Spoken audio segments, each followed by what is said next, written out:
নমস্কার দর্শক বন্ধুরা, শুরু করছি আজকের গণিত কৌশল। আজকের বিষয় সরল অঙ্ক। অঙ্কটি সরল নয়, অঙ্কটি জটিল। আমাকে করতে হবে সরল, অর্থাৎ সরল ফল নির্ণয় করতে হবে। বেশিরভাগ স্টুডেন্ট যে সরলগুলি ভুল করে থাকে সেই রকম সরল এখানে নিয়ে আসছি। ভুলের সম্ভাবনা তীব্র। এক্সাম্পল নেওয়া যাক, 45 ভাগ 3 ভাগ 45 ভাগ 3।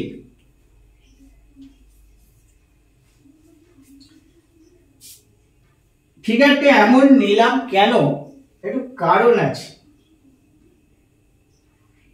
পরে বলছি। এই ভাগটা কোথা থেকে করা হলো? ভাগের কাজ তো আগে, এখানে যোগ বিয়োগ গুণ কিচ্ছু নেই, তাহলে ভাগ আছে। কোন ভাগটা আগে করব? এই ভাগটা না এই ভাগটা? কোন ভাগটা আগে করব?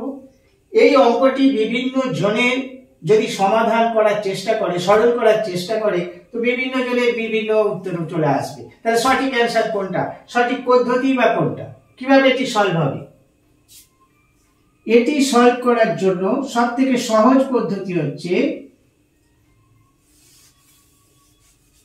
আমরা যদি এখানে 15কে 3 দিয়ে 45কে 3 দিয়ে ভাগ করি, এটা 15 হবে। আবার ভাগ 45কে 3 দিয়ে ভাগ করলে 15 হবে। তাহলে অ্যান্সার কত হবে? 1 হবে অ্যান্সার। কিন্তু 1 অ্যান্সার লিখলে কি হবে? গোল্লা, একেবারে কাটা, হয়নি। তাহলে আমরা কিভাবে করব এটি? সব থেকে সহজ উপায় হলো 45 এর তলায় 1 লিখে দেব, কিছু নেই মানে 1 আছে, ভাগ 3/1 ভাগ 45/1 ভাগ 3/1। এইবার আমরা জানি ভাগটা গুণ চিহ্ন হয়ে গেলে এই ভগ্নাংশটা উল্টে যাবে, লবটা হর হয়ে যাবে, হরটা লব হয়ে যাবে। তাহলে 45 এটা ইনটু 1 এর 3 ইনটু 1 এর 45 ইনটু 1 এর 3। এবার আর আমাদের কোনো সমস্যা নেই, সব গুণ চিহ্ন চলে এসেছে। তাহলে আমরা তো যেখান সেখান থেকে কাটাকাটি করতে পারি, গুণ করতে পারি, আর কোনো সমস্যা নেই। তাহলে আমরা এই 45 আর এই 45 কেটে দিলাম। তাহলে উপরে কে পড়ে আছে? উপরে সব 1 পড়ে আছে, তাহলে অ্যান্সারটা উপরে হচ্ছে 1। উপরে সব 1 আর তলায় পড়ে আছে দুটো 3, তাহলে 9। 1 এর 9 উত্তর, 1 এর 9 উত্তর হবে। আর এটাকে যদি আমরা দশমিক ভগ্নাংশে যাই, 0.1111111 হয়েই যাবে। এইটা হলো সঠিক অ্যান্সার, 1 এর 9 সঠিক অ্যান্সার। আরেকটি এক্সাম্পল নেওয়া যাক, তারপর বলবো এই রকম ফিগার নিচ্ছি বা নিলাম কেন। অন্য নেওয়া যেতে পারে, কোনো অসুবিধা নেই। আরেকটি দেখানোর চেষ্টা করছি, 15 ভাগ 3 ভাগ 15 ভাগ 3। বেশিরভাগ কি করবে? 15কে 3 দিয়ে ভাগ করবে 5, আবার 15কে 3 দিয়ে ভাগ করে 5, 5কে 5 দিয়ে ভাগ করলে 1 হয়। 1 অ্যান্সার লিখলে কাটা। তাহলে আমরা ঠিক একই ওইভাবে করব, যে 15 ভাগ 3 এর 1, 15 এর 1 ভাগ 3 এর 1 ভাগ 15 এর 1 ভাগ 3 এর 1। এইবার 15-এর 1 ইন্টু 1-এর 3 ইন্টু 1-এর 15, এগুলো সব উল্টে যাচ্ছে, ভাগটা গুণ চিহ্ন হয়ে যাচ্ছে 1-এর 3। এবার এই 15 আর 15 কেটে গেল, উপরে সব 1 দেখতে পাচ্ছি, 1 আর তলায় পড়ে আছে দুটো 3, 9। 1-এর 9 উত্তর।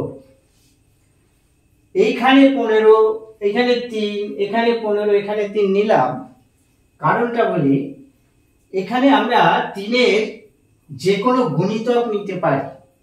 এটাকে 45 নিতে পারি, এটাকে 45 নিতে পারি, এটাকে আমরা 60 নিতে পারি, এটাকে 60 নিতে পারি।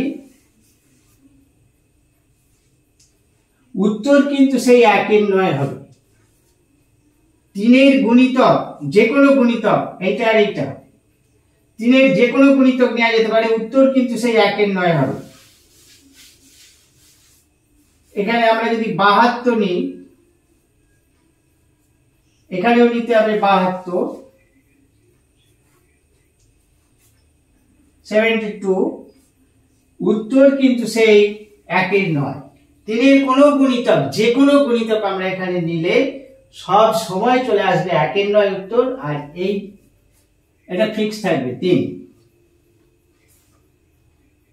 2, 4, 3। এটা আমরা যে 243 নিই, এই সংখ্যাটা 3 দিয়ে বিভাজ্য, 4 আর 3 7 আর 2 9, এটা 3 দ্বারা বিভাজ্য, এটা ভাগ 3 ভাগ 243 ভাগ 3, এটাও অ্যান্সার কিন্তু 1-এর 9। এগুলো আর অঙ্ক কষে দেখার কোনো প্রয়োজন নেই। 3-এর কোনো গুণিতক যদি এখানে থাকে, এখানে আর এখানে, আর এই দুটো যদি 3 থাকে, সব সময় উত্তর 1-এর 9।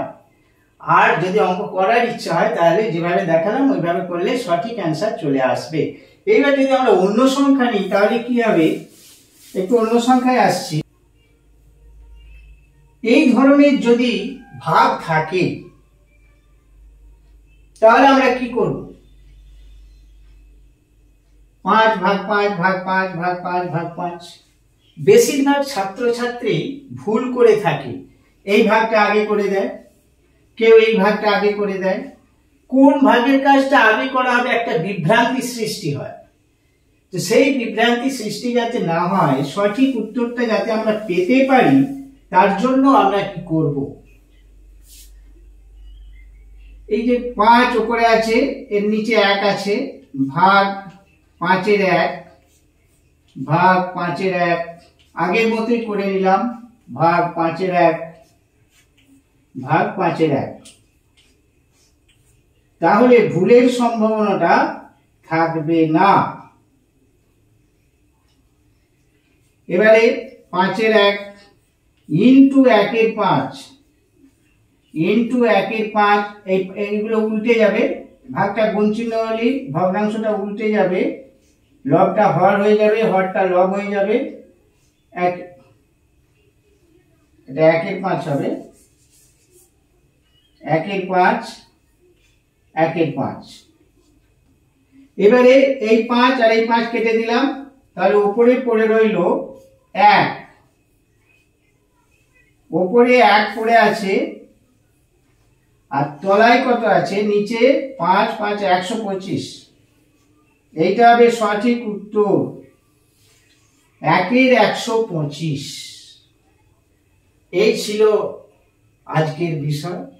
আবার দেখা হচ্ছে খুব শীঘ্র পরবর্তী কোনো গণিত কৌশল নিয়ে হাজির হচ্ছি।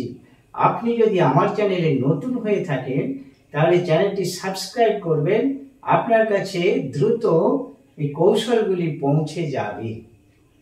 দেখতে থাকুন।